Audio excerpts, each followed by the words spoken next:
Hello everyone, good morning all. नमस्कार, कैसे हैं आप लोग? उम्मीद करते हैं बढ़िया होंगे और अपनी पढ़ाई लिखाई को बेहतर तरीके से कंटिन्यू कर रहे होंगे। सभी लोग को नमस्कार, सभी लोग को राधे राधे। और एक बार सभी लोग तेज़ी के साथ जुड़ जाइए और सभी लोगों के साथ सेशन को कर दीजिए शेयर, ताकि जो भी हमारे साथी हैं उनको पता चल जाए कि आज की क्लास लाइव हो चुकी है। और इसी के साथ बढ़ेंगे आज के सेशन में, समझेंगे बहुत सारी चीज़ों को। ठीक है, चलिए, ये कलर ठीक है और इसी कलर के साथ हम लोग आगे कंटिन्यू करेंगे। आज का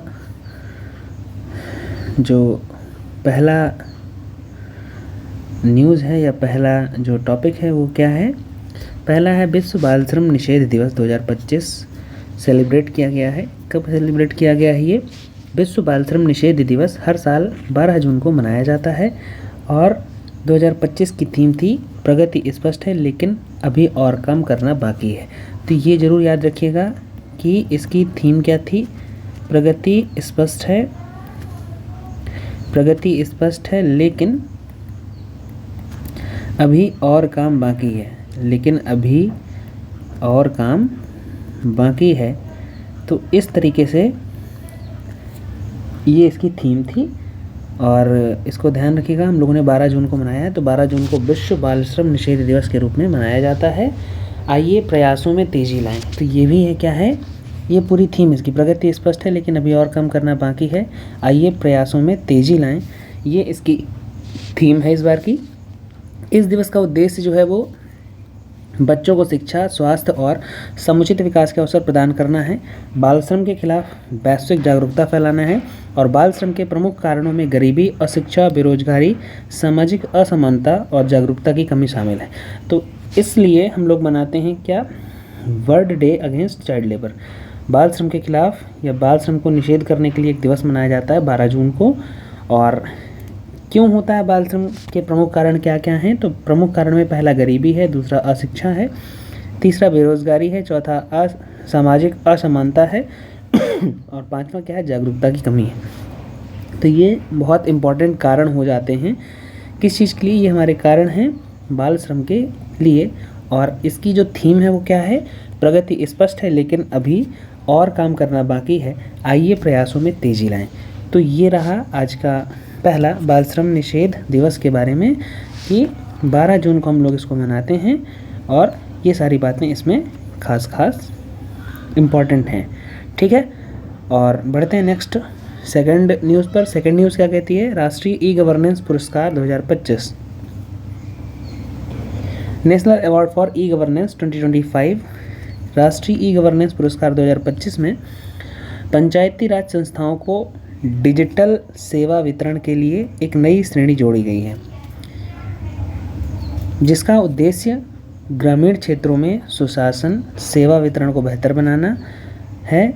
इस पहल को पंचायती राज मंत्रालय और DARPG से मिलकर शुरू किया है। किसने किसने शुरू किया है? पंचायती राज मंत्रालय और DARPG ने मिलकर शुरू किया है, जो डिजिटल इंडिया मिशन के लक्ष्यों के अनुरूप है। तो कुल मिलाकर के डिजिटल इंडिया मिशन जो चल रहा है, उसी डिजिटल इंडिया मिशन के तहत पंचायती राज मंत्रालय और DARPG ने मिलकर इसको शुरू किया हुआ है। पुरस्कार की नई श्रेणी का नाम है ग्राम पंचायतों या समकक्ष पारंपरिक स्थानीय निकायों में सेवा वितरण को विस्तृत करने के लिए जमीनी स्तर की पहल। तो ये एक नया स्टेप जोड़ा गया है और पुरस्कार की जो नई श्रेणी है उसका नाम क्या है? ग्राम पंचायतों या समकक्ष पारंपरिक स्थानीय निकायों में सेवा वितरण को विस्तृत करने के लिए जमीनी स्तर की पहल। तो ये एक नया काम किया गया है। किसके लिए? राष्ट्रीय ई गवर्नेंस पुरस्कार 2025 में। बढ़ते हैं नेक्स्ट थर्ड नंबर पर। थर्ड नंबर क्या कहता है? Dhoni ICC hall of fame में शामिल होने वाले 11वें भारतीय बने हैं। तो हॉल ऑफ फेम में शामिल होने वाले 11वें भारतीय बने हैं। कौन? हमारे पूर्व कप्तान महेंद्र सिंह धोनी, कैप्टन कूल। भारतीय क्रिकेट टीम के पूर्व कप्तान महेंद्र सिंह धोनी को ICC हॉल ऑफ फेम 2025 में शामिल किया गया है और जिसमें वह इस सम्मान को प्राप्त करने वाले 11वें भारतीय क्रिकेटर बन गए हैं। इस वर्ष कुल 7 खिलाड़ियों को हॉल ऑफ फेम में शामिल किया गया है, जिनमें 5 पुरुष 2 महिला हैं। 7 खिलाड़ी हैं जिनको हॉल ऑफ फेम में शामिल किया गया, जिसमें से 5 मेल हैं, 2 फीमेल हैं। पुरुष खिलाड़ियों में धोनी के अलावा हाशिम अमला, मैथ्यू हेडन, ग्रेम स्मिथ और डेनियल विटोरी को चुना गया है। ठीक है, हाशिम अमला, Matthew Hayden, Graeme Smith, Daniel Vettori और एक अपने महेंद्र सिंह धोनी। तो इन सबको हॉल ऑफ फेम में शामिल किया गया है और इस बार वो भारतीय जो हैं किस नंबर के भारतीय बन गए हैं, 11वें भारतीय बन गए हैं। ठीक है, बढ़ते हैं चौथी न्यूज़ पर। चौथी न्यूज़ क्या है? चौथी न्यूज़ है राष्ट्रीय निवेश और अवसंरचना कोष की शासी परिषद की छठी बैठक।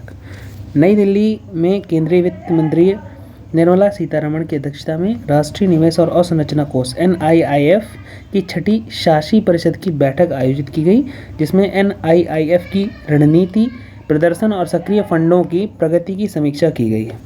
क्या किया गया है? रणनीति, प्रदर्शन और सक्रिय फंडों की प्रगति की समीक्षा की गई है। वर्तमान में NIIF के अंतर्गत 30,000 करोड़ से अधिक की परिसंपत्तियाँ हैं। कितनी संपत्तियाँ हैं? 30,000 करोड़ से अधिक की परिसंपत्तियाँ हैं, जिनके माध्यम से क्या है? जिनके माध्यम से 1.17 लाख करोड़ की पूंजी उत्प्रेरित की जा चुकी है। NIIF के 4 सक्रिय फंड हैं और 30,000 करोड़ रुपए से अधिक की परिसंपत्तियां हैं। तो ये दो बातें इंपॉर्टेंट हैं। कौन कौन सी? कि 30,000 करोड़ रुपए से अधिक की इसकी परिसंपत्तियां हैं और जिसके माध्यम से 1.17 लाख करोड़ की पूंजी उत्प्रेरित की जा चुकी है। तो क्या हुआ है? इतनी उत्प्रेरित की जा चुकी हैं। ठीक, बढ़ें आगे। और उससे पहले एक बार आप लोगों से रिक्वेस्ट है कि अगर सेशन पसंद आ रहा है तो लाइक करिएगा, चैनल में नए हो तो चैनल को सब्सक्राइब कर दीजिएगा और वीडियो पसंद आए तो शेयर भी कर दीजिएगा। चलिए बढ़ते हैं 5वें नंबर की बात पर। 5वीं न्यूज़ क्या है? 5वीं न्यूज़ है भारतीय प्रतिभूति मुद्रण एवं मुद्रा निर्माण निगम SPMCIL का नया कार्यालय। पढ़ेंगे इसको ध्यान से। भारतीय प्रतिभूति मुद्रण व मुद्रा निर्माण निगम SPMCIL का नया कार्यालय केंद्रीय वित्त मंत्री निर्मला सीतारमण और वित्त राज्य मंत्री पंकज चौधरी ने नई दिल्ली के नौरोजी नगर स्थित वर्ल्ड ट्रेड सेंटर में भारतीय प्रतिभूति मुद्रण एवं मुद्रा निर्माण निगम SPMCIL के नए कॉरपोरेट कार्यालय का उद्घाटन किया है। SPMCIL एक सरकारी स्वामित्व वाली सार्वजनिक क्षेत्र की कंपनी है जो वित्त मंत्रालय के आर्थिक कार्य विभाग के अंतर्गत कार्य करती है। इसकी स्थापना 13 जनवरी 2006 को कॉरपोरेट स्वरूप में की गई थी। तो इसमें 2-3 बातें याद रखने लायक हैं। क्या हैं? एक सरकारी स्वामित्व वाली सार्वजनिक क्षेत्र की कंपनी है जो वित्त मंत्रालय के आर्थिक कार्य विभाग के अंतर्गत कार्य करती है। ठीक है, और इसकी स्थापना कब की गई थी? 13 जनवरी 2006 को कॉरपोरेट के रूप में की गई थी। ठीक है, तो ये अपने वित्त मंत्री जी हैं और ये अपने राज्य मंत्री पंकज चौधरी जी हैं। तो इन दोनों ने मिलकर के इसका उद्घाटन किया हुआ है। बढ़ते हैं नेक्स्ट 6 नंबर की न्यूज़ पर। 6 नंबर की न्यूज़ क्या है? एंडर्स एंटोनसन और एन से यंग बने इंडोनेशिया ओपन 2025 के चैंपियन।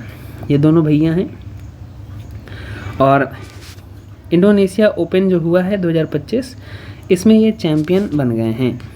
ठीक, पढ़ेंगे इसको। इंडोनेशिया ओपन 2025 का आयोजन 3 से 8 जून के बीच जकार्ता, इंडोनेशिया में हुआ। यह tournament BWF world tour super 1000 श्रेणी का हिस्सा है और बैडमिंटन की दुनिया में इसे विंबलडन की तरह प्रतिष्ठा प्राप्त है। जिस प्रकार से विंबलडन को प्रतिष्ठा प्राप्त है विंबलडन को, उसी तरीके से इसको भी प्रतिष्ठा प्राप्त है। इस टूर्नामेंट में विश्व के शीर्ष रैंकिंग के खिलाड़ी भाग लेते हैं और इसका आयोजन इंडोनेशिया बैडमिंटन संघ PBSI और BWF द्वारा संयुक्त रूप से किया गया है। तो कुल मिलाकर के एक ही चैंपियनशिप है इंडोनेशिया ओपन 2025 और इसमें एंडर्स एंटोनसन और एन से यंग इसके क्या है? चैंपियन बन गए। ठीक, बढ़ते हैं 7th नंबर पर। 7 नंबर कहता है बेस्ट पिकर एन्यूमरेशन ऐप। 5 जून 2025 को सामाजिक न्याय एवं अधिकारिता मंत्रालय ने waste picker enumeration app launch किया है, जिसका उद्देश्य देश भर में 2.5 लाख कचरा बीनने वाली डिजिटल प्रोफाइलिंग करना है। 2.5 लाख कचरा बीनने वालों को क्या करना है, डिजिटल प्रोफाइलिंग करनी है। इसके तहत उन्हें फ़ोटोयुक्त व्यावसायिक पहचान पत्र दिए जाएंगे और प्रधानमंत्री जय योजना के तहत स्वास्थ्य बीमा का लाभ मिलेगा। प्रधानमंत्री जय का मतलब होता है जन आरोग्य योजना, इसके तहत इनको स्वास्थ्य बीमा का लाभ मिलेगा। साथ ही 750 सूखा कचरा संग्रह केंद्रों का संचालन अब इन श्रमिकों के समूहों को सौंपा जाएगा, ठीक है, जिससे उनका सामाजिक और आर्थिक सशक्तिकरण सुनिश्चित हो सके। तो क्या किया गया है, सामाजिक न्याय एवं अधिकारिता मंत्रालय ने waste picker enumeration app launch किया है, जिसका उद्देश्य क्या है, 2.5 लाख कचरा बीनने वालों की डिजिटल प्रोफाइलिंग करनी है। कितने लोगों की, 2.5 लाख जो डिजिटल प्रोफाइल बनानी है किनकी, जो कचरा बीनते हैं। इनके तहत उन्हें फ़ोटोयुक्त व्यावसायिक पहचान पत्र दिए जाएंगे, एक आईडी कार्ड बनाया जाएगा कि आप प्रोफेशनल हैं। और साथ ही साथ क्या किया जाएगा, 750 सूखा कचरा संग्रह केंद्रों का संचालन अब इन्हीं श्रमिकों के समूह को सौंप दिया जाएगा कि आप ही इनको क्या करिए, इनका संचालन आप ही करिए। इसकी वजह से इनको फ़ायदा क्या मिलने वाला है, फ़ायदा इनको ये होगा कि ये सामाजिक और आर्थिक सशक्तिकरण इनका सुनिश्चित हो जाएगा, ठीक। तो यहाँ तक की बात हुई 7th नंबर की। 8th नंबर की जो क्वेश्चन है, 8th नंबर की जो न्यूज़ है वो क्या है कि पुदुचेरी में नेवा प्लेटफॉर्म अपनाने वाला जो है वो देश का 29वां विधानमंडल बन गया है।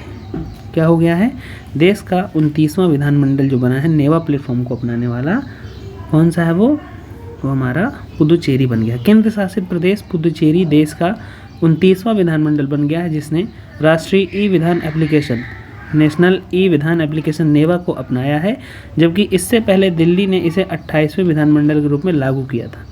नागालैंड वर्ष 2022 में ये व्यवस्था अपनाने वाला भारत का पहला राज्य बना था। तो ये इम्पॉर्टेंट है कि पहला राज्य कौन सा था, तो नागालैंड था। 28वें नंबर में कौन है, दिल्ली है। और 29वें नंबर पर कौन है, पुदुचेरी, ठीक। तो ये लास्ट के दो, और पहला कौन था, तो पहला नागालैंड था। इनको याद रखना है, बाकी सारी चीज़ें ज़्यादा इम्पॉर्टेंट नहीं होती हैं। नेवा परियोजना संसद और राज्य विधानसभाओं को डिजिटल बनाने की एक 100% केंद्र सरकार द्वारा वित्त पोषित पहल है, जिसे संसदीय कार्य मंत्रालय के अंतर्गत वन नेशन वन एप्लीकेशन के दृष्टिकोण के तहत लागू किया गया है। तो कुल मिलाकर के ये केंद्र शासित या केंद्र सरकार द्वारा वित्त पोषित पहल है। इसमें केंद्र सरकार द्वारा पूरा मैनेज किया जाता है और संसदीय कार्य मंत्रालय के अंतर्गत वन नेशन वन एप्लीकेशन के दृष्टिकोण के तहत इसको लागू किया गया। तो क्या है, राष्ट्रीय ई विधान एप्लीकेशन है, जिसको पुदुचेरी ने अपना लिया है। 29वां विधानमंडल बन गया है। और ऐसा करने वाला पहला राज्य कौन था, तो 2022 में नागालैंड ने इसको पहली बार अपनाया था, ठीक। अब आता है प्रैक्टिस सेशन। प्रैक्टिस करते हैं कौन कौन सी बातें भी हम लोग को और पढ़नी है, ठीक है। तो पहला क्वेश्चन है राष्ट्रीय नहीं, स्टॉप चाइल्ड लेबर। विश्व बाल श्रम निषेध दिवस कब मनाया जाता है, तो 12 जून को विश्व बाल श्रम निषेध दिवस के रूप में मनाया जाता है। कल की क्लास में कमेंट करके बताइए कि 11 जून को हमने कौन सा दिवस मनाया था।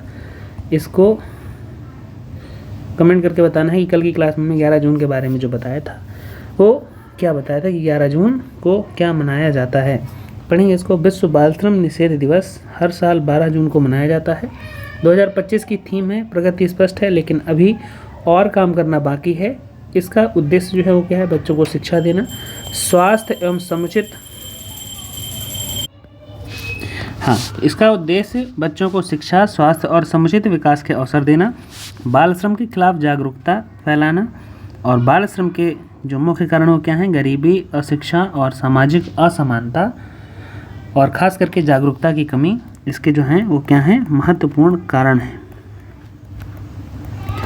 तो ये हुआ पहला क्वेश्चन। और पहला क्वेश्चन जो था वो क्या था, 12 जून को हम लोग विश्व बाल श्रम निषेध दिवस के रूप में मनाते हैं। नेक्स्ट सेकंड नंबर पर बढ़ेंगे। राष्ट्रीय ई गवर्नेंस पुरस्कार 2025 में PRIS के लिए कौन सी नई श्रेणी जोड़ी गई है। तो नई श्रेणी कौन सी जोड़ी गई है, ज़मीनी पहल सेवा वितरण। कुल मिलाकर के पंचायती राज व्यवस्था के अंतर्गत ज़मीनी स्तर पर सेवा वितरण को अच्छे से पहुंचाया जा सके, इस वजह से इसको शुरू किया गया। राष्ट्रीय ई गवर्नेंस पुरस्कार 2025 में पंचायती राज व्यवस्थाओं या पंचायती राज संस्थाओं के लिए डिजिटल सेवा वितरण की एक नई श्रेणी जोड़ी गई है, जिसका उद्देश्य क्या है? ग्रामीण क्षेत्रों में सुशासन को बढ़ावा देना। यह पहल पंचायती राज मंत्रालय और DARPG द्वारा डिजिटल इंडिया मिशन के तहत शुरू की गई है। नई श्रेणी का नाम ग्राम पंचायतों में सेवा वितरण के लिए ज़मीनी स्तर की पहल है। तो क्या है इसका नाम? क्या है? ज़मीनी स्तर की पहल। नेक्स्ट 3rd नंबर पर चलेंगे। ICC हॉल ऑफ फेम 2025 में शामिल होने वाले 11वें भारतीय क्रिकेटर कौन बने हैं? तो महेंद्र सिंह धोनी को hall of fame, ICC hall of fame 2025 में शामिल किया गया है और कुल मिलाकर के 7 खिलाड़ियों को चुना गया है, जिसमें 5 पुरुष हैं, 2 महिला हैं। पुरुषों में धोनी के साथ हाशिम अमला, मैथ्यू हेडन, ग्रेम स्मिथ और डेनियल वेटोरी को शामिल किया गया है।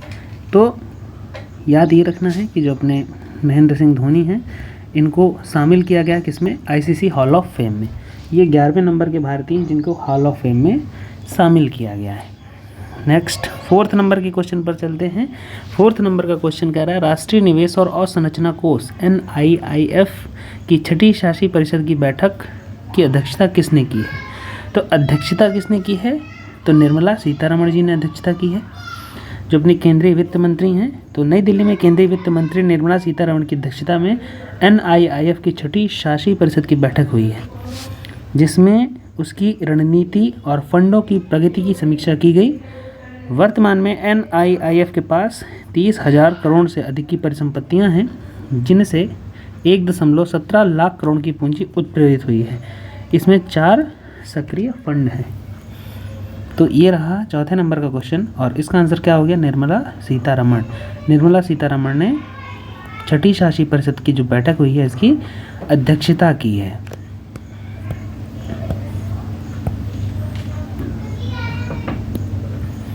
ठीक, अब बढ़ते हैं नेक्स्ट क्वेश्चन पर। 5th नंबर का क्वेश्चन क्या है? प्रतिभूति मुद्रण एवं मुद्रण निर्माण निगम SPMCIL का नया कॉर्पोरेट कार्यालय कहाँ स्थापित किया गया है? तो नौरोजी नगर, नई दिल्ली में। कोई भी बड़ा अगर कार्यालय स्थापित किया जाता है तो उसके ज़्यादा चांसेस यही होते हैं कि उसकी स्थापना जो होगी वो नई दिल्ली में की जाएगी।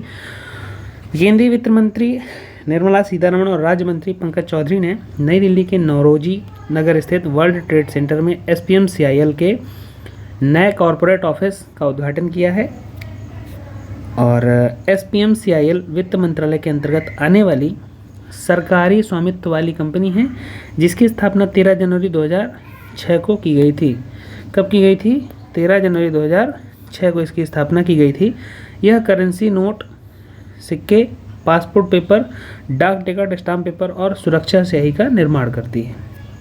तो ऐसे भी क्वेश्चन आ सकता है कि ऐसी कौन सी संस्था है जो करेंसी नोट, सिक्के, पासपोर्ट पेपर, डाक टिकट, स्टाम्प पेपर और सुरक्षा स्याही का निर्माण करती है? तो कौन सी संस्था है? वह है SPMCIL, भारतीय प्रतिभूति मुद्रा निर्माण निगम।